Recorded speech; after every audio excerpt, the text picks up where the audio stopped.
La posizione della Lega e della Regione Veneto è sempre stata la stessa, siamo a favore dell'autodeterminazione. Perciò, visto che dipende da noi, spiega il governatore Luca Zaia, faremo votare i cittadini di Venezia e di Mestre per decidere se le due città debbano separarsi in comuni diversi. Nel rispetto delle idee di tutti, i cittadini vogliono esprimersi, si esprimano, avranno la meglio oppure non ce l'avranno quelli che sostengono la divisione del comune, però è il tema dell'autodeterminazione. Una posizione che si scontra con quella del sindaco veneziano Luigi Brugnaro, da sempre contrario alla separazione amministrativa.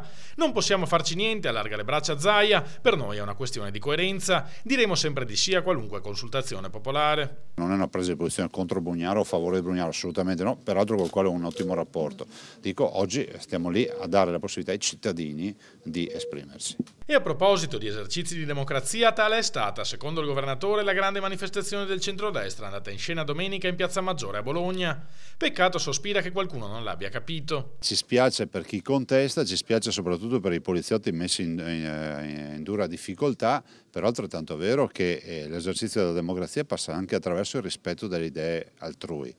E noi avevamo una piazza con donne, bambini, genitori, molti ragazzi e lì abbiamo parlato del nostro progetto di governo, ovviamente dei nostri obiettivi e penso che i cittadini l'abbiano capito riempendo così in quella maniera quella piazza.